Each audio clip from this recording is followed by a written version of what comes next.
So in today's study, our girl Wisdom is going to give us a whole history over herself, okay? She is doing an entire roll call. So you know what to do. Saiko!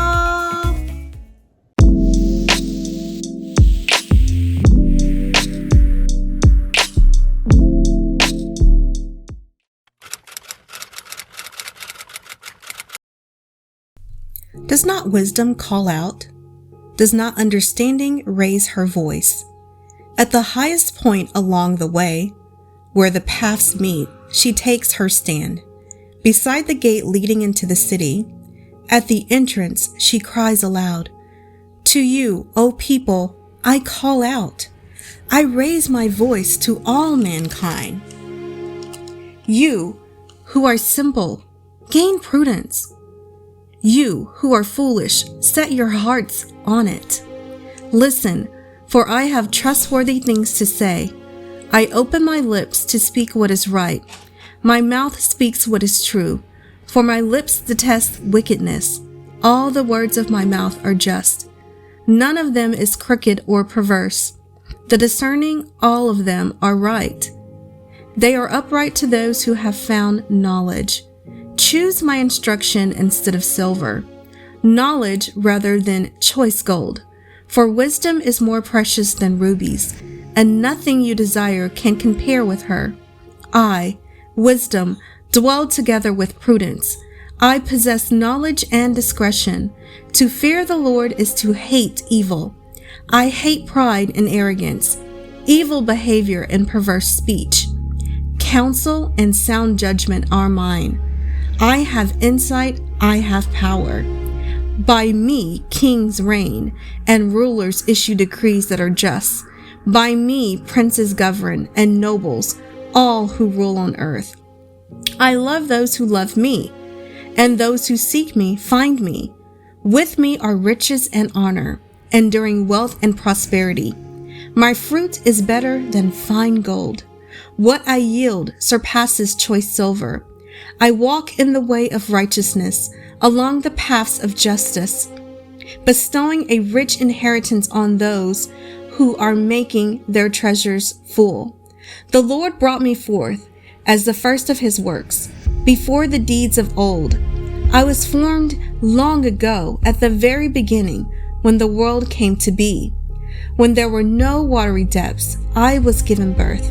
When there were no springs overflowing with water, before the mountains were settled in place, before the hills I was given birth, before he made the world or its fields or any of the dust of the earth.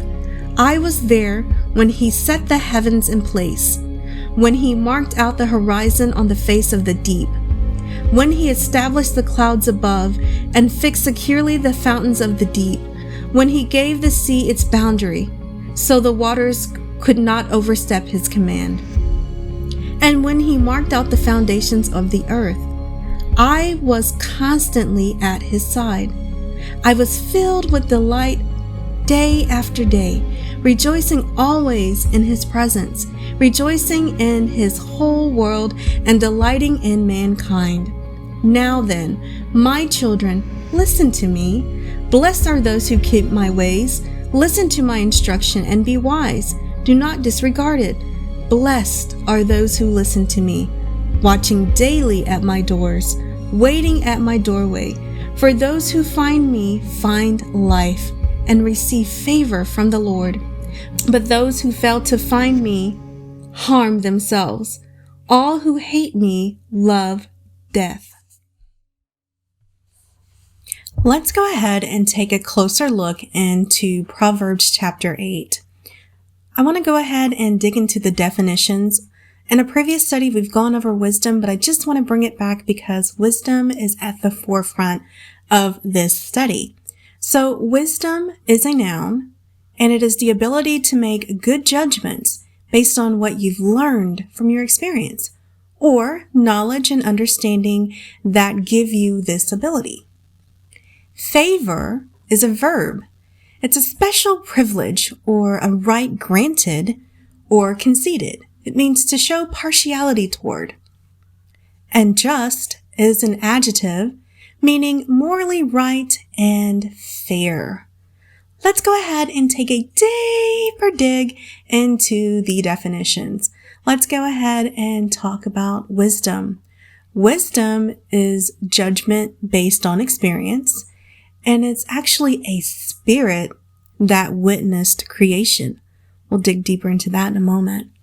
Favor is to afford advantages to.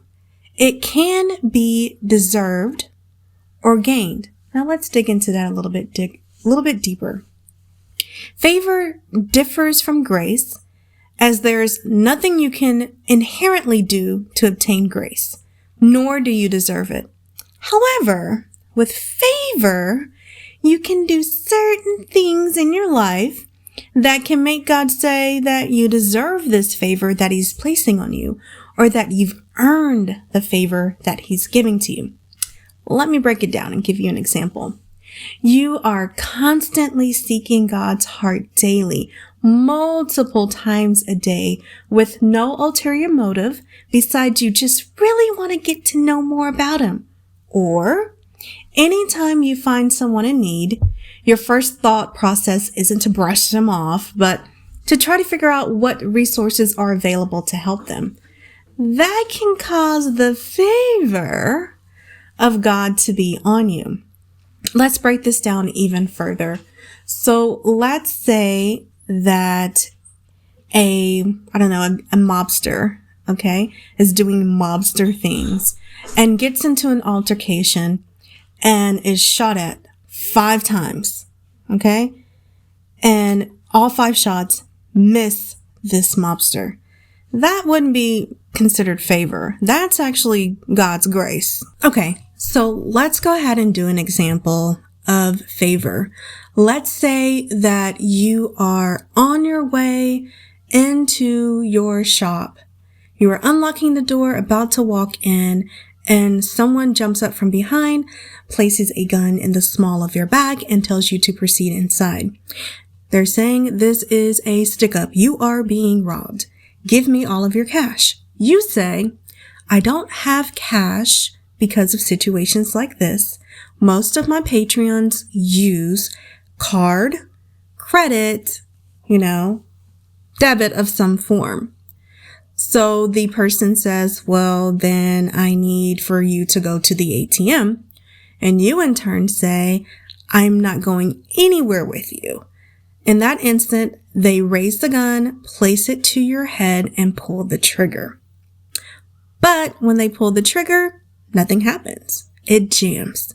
And in that instant, you are able to bing, bong, boom, bing, bong, boop, boom, bing, wow. And, do whatever it is you do to protect yourself, honey. And subdue the assailant until the police arrive. That is called favor. Okay? So that's the difference there. Let's go ahead and explain what just is. Just going a little deeper. It's lawful. It is fair. It is righteous. I had this aunt, and when I was little, I was with her and my uncle all the time, but she would say, when you're right, you're right. And when you're wrong, you're wrong. And then she would wink and then try to wink the other eye, but she couldn't. So she would just double squeeze her eyes twice. But when you're right, God is just. He's lawful. Okay. When you're wrong, God is just. He is fair. And when you're right or wrong, He's righteous no matter what. Okay. Let's see what the big question of the day is. Who is wisdom? Well, according to Proverbs 8:22 through 23, she says, and I quote, "The Lord brought me forth as the first of His works. Before His deeds of old, I was formed long ago, ages ago, at the very beginning, when the world came to be." Now, this got me to thinking, there's a lot of things that you don't know, and I don't know why, but my mind instantly went to that little questionnaire where it says you get to sit in a room with 3 people and pick. Okay, I'm going to go off on a tangent, but I'm going to come back. Okay, so just rock with me. You get to pick 3, and it's like this list of people. And, some of the obvious choices that people would make would be like Peter or, John or, Moses, something like that. And I'm complete oddball. Okay, I am rocking with Daniel, not so much of David, not so much of an oddball. And there's nothing against Daniel, okay? Nothing against him at all. But I would pick David, and I would pick Enoch, and I would pick Solomon. Okay? Not the most, 2 of those are not the biggest choices. Enoch, nobody really thinks about Enoch. And Solomon, they just think about what he did at the end and not the beginning and not in the middle. And, of course, everyone picks David. But I have my reasons for doing that. And I'm getting to this because everyone, really kind of says, I don't even know how Adam and especially Eve made it to this list. Okay? And I'm always one to quickly come to Eve's defense. It's always been in my spirit. And it's not like this feminist thing. It's not this woman thing. I told you I was going on a tangent, so just rock with me, okay? But basically, you weren't there. You don't know the circumstances that she was in, okay? It wasn't like they were created this day, lived in paradise in Eden for a couple of, hours or even a couple of days, and then boom, bing bong boom, she went and did the thing with the tree. No. We don't know that. I am under the assumption that there was time, okay? So this tree wasn't a new tree. This fruit wasn't a new fruit. And they have been in this place for a while, and she had not bothered to touch it, okay? I think that the serpent, was on her all the time. And then finally, after listening to someone in your ear constantly all the time, it was what it was. But that's not even why I'm on this tangent right now. The reason why I'm on this tangent is that people have a huge tendency to just overlook some key facts on what it says in Genesis 3:6. I'm pulling it up right now. You don't have to. I will go ahead and insert it here, coming up really quick. But what it says is, in the latter part of it, she also gave some to her husband, who was with her. Keywords is who was with her. It didn't say that Adam was sitting on the tree across the way, and then she did all of this and then sneakily came and gave him the fruit and told him to eat it too. It didn't say that he was on the other part of Eden, and then she raced across and said, hey, I ate from the tree, and then you eat too. No, it says that the whole time that this whole thing was going down, and this is why I assume Adam was judged harsh, just as harsh, if not harsh, than, Eve, is that Adam was right there beside her. Okay? And not only was he right there beside her, he didn't stop the conversation. He didn't say, hey, God, what's going on here? I need for you to come and tell us what this guy is talking about or what this snake is talking about. And neither did he stop her. Instead, he used her as a guinea pig and looked and waited for her to eat it first because, God had told them, hey, surely when you eat this, surely you will die. He waited until she ate it, saw that she didn't die, and then said, okay, I'll take a bite too. No one sees that, but it clearly says in multiple different versions who was with her. I even took the liberty of going through multiple different versions, okay? And it wasn't there. It just wasn't there, okay? It wasn't there. It's not there. In any version you look at, even in the children's version, okay? It's there. It says the same thing. Who was with her? Doesn't matter what version it is. The only one that was a little is the Message, and no offense, the Message can't be.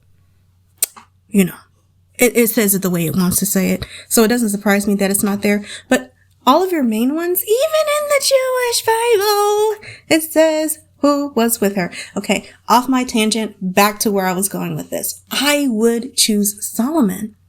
And not because he was the perfect person, not because he was the greatest king ever, not because he was the richest king and had, 1,000 wives and concubines combined. None of that.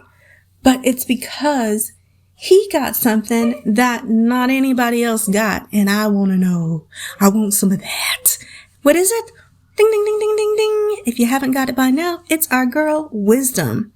Okay? He had the opportunity to get and ask God for anything when he became king. God said, whatever you ask me, I will give it to you. Just tell me what you want. And he was just like, I just need some guidance on how to rule your people. I'm young and I don't know what I'm doing. So I'm going to need some wisdom. I'm going to need some help.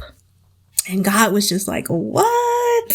Of all the things you could have asked me for, of all the things that, normal man would ask me for, you didn't ask me for money. You didn't ask me to keep you safe from your enemies. You didn't ask me for long life. You asked me for wisdom.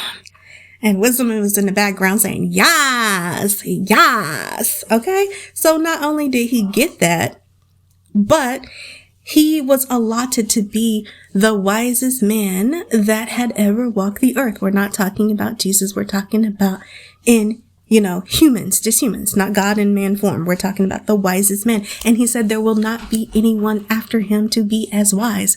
So that means that your girl wisdom has got it going on. Okay. She got something going on and I want all of that. I'd be like, Lord, however much of that you can allow me, like put her on my squad. Okay. It's going to be me and wisdom. We're going to be team squad. Okay. Team wisdom. We're the whole squad over here. So to know that my girl wisdom was there before we were even a thought. Child. Hanai. Yes, I am here for all of what wisdom has to do. Why is wisdom so important? She tells you right here in Proverbs 8:14. Just a glimpse, okay? This is just one of the many reasons of why she is so important. She says, counsel and sound judgment are mine. I have insight. I have power. Okay? Let's go ahead and dig into my pull out scriptures. The first one is 8:35. The second one is 8:36. Starting with 8:35, those who find me find life and receive favor from the Lord. Okay, that's a big one. Those who find me, those who find our girl wisdom, not only do you find her and get what she's putting down, but you find life through her and you receive that thing I was talking about, that thing that you can actually earn. Okay. That thing you can gain, you receive favor from the Lord. Okay. And in verse 36, but those who fail to find me. See, this is why I say, this is a warning. But those who fail to find me harm themselves. All who hate me love death. Now, it took me up until this point of going through this Bible study to prepare it for you guys, for me to see this in a different light. All who hate me love death. Prior to this deep dive, I always thought of this as you love death, meaning you want to die. You are just cool with dying, but not necessarily so. This also means all who love me love death, meaning you just got death following you around because you lack wisdom. You hate wisdom. You bring death all around you. What does that mean? That means that you get people killed. Not only do you get people killed, you can kill people by your lack of wisdom.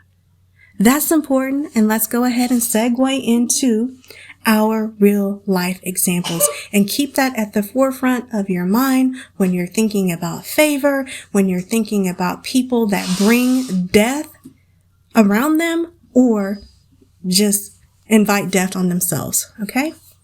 After our real life example, we will go ahead and journal. So if you're into that, whip out your journals, whip out your pages and journal with me, and we will meet again for the conclusion.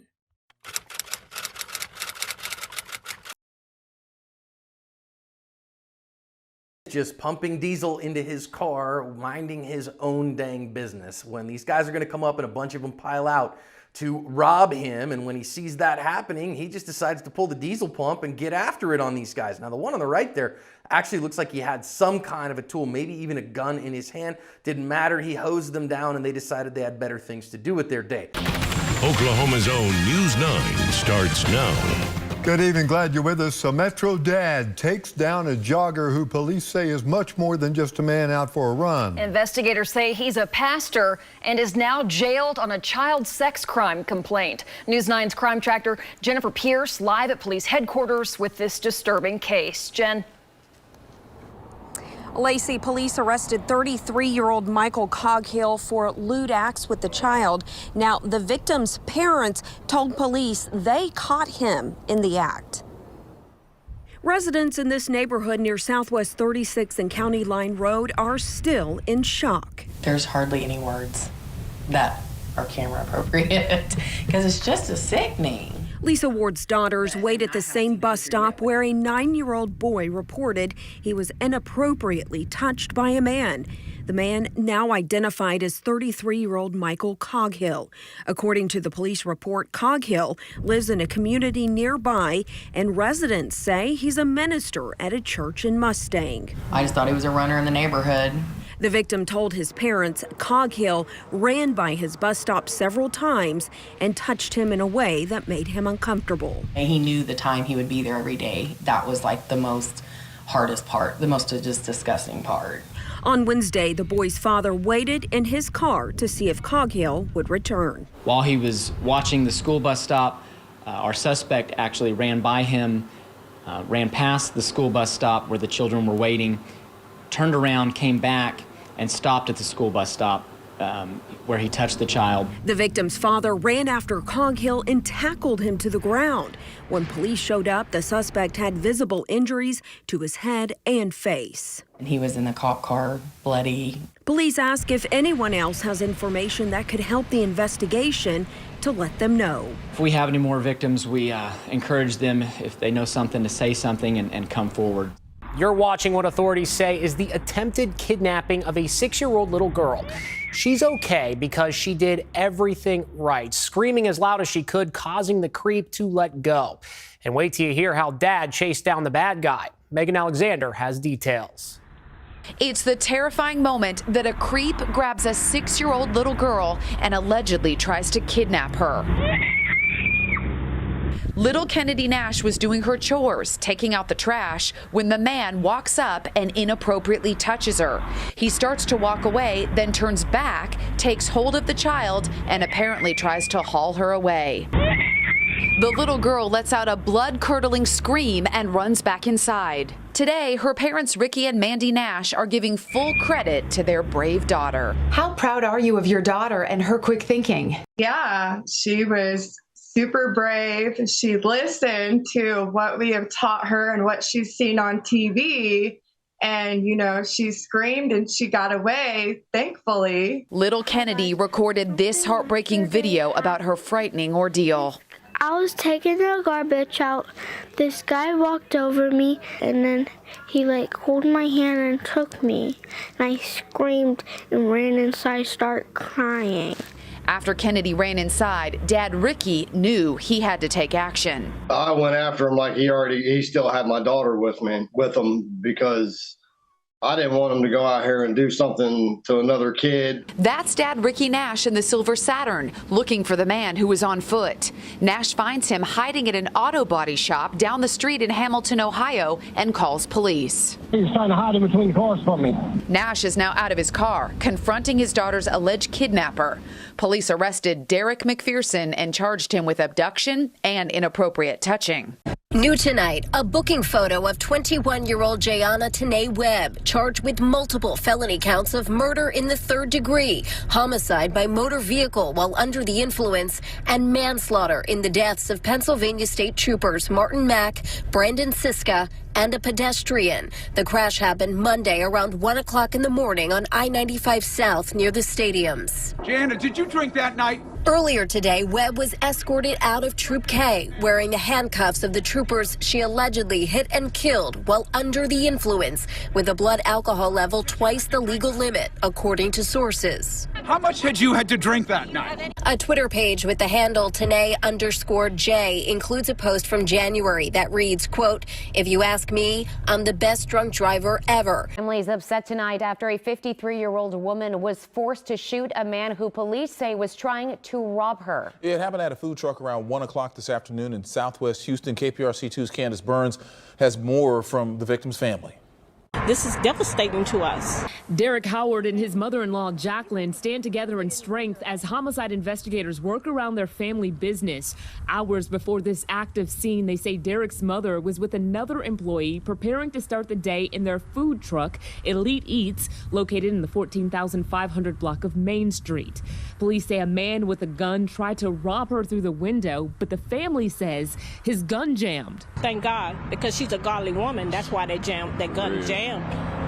Because God jammed it. Because when she opened that window, he could have shot her. Police say the woman fired several shots at the would-be robber. She's licensed to carry, so yes, she carries a gun just in case something may happen. So yes, we have the gun all the time. When investigators arrived, they found the man's body 40 yards away from the food truck. They have not identified the man, but they say he was around 23 years old. We only made $40 today, so another guy done lost his life for $40. The woman who fired her weapon was taken by ambulance to the hospital for an evaluation. She was not injured physically, but her family is worried about how this will impact her long term. I hope she all right, because I know she going crazy, because that's not even her. You know what I'm saying? We ain't them type of people. People need to get a job and stop trying to rob people, because some people are trying to make an honest living.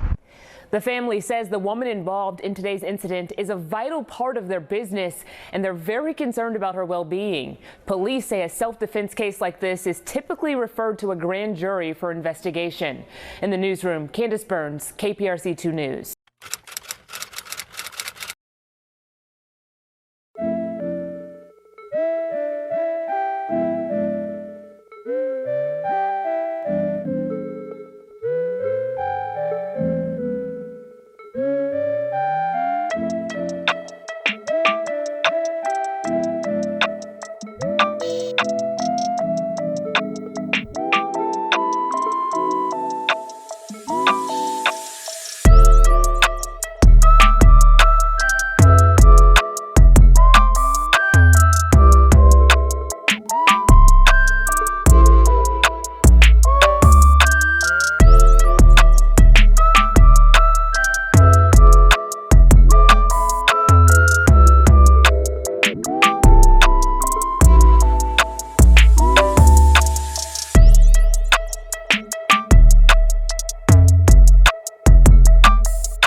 Through chapter 8.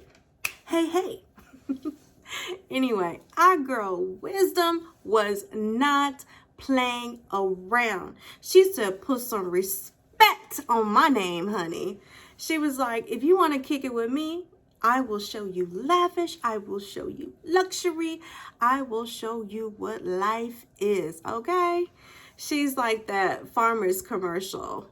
I know a thing or two because I've seen a thing or two. What was your favorite part of the passage or scripture? Go ahead, leave me a comment down below. Let me know.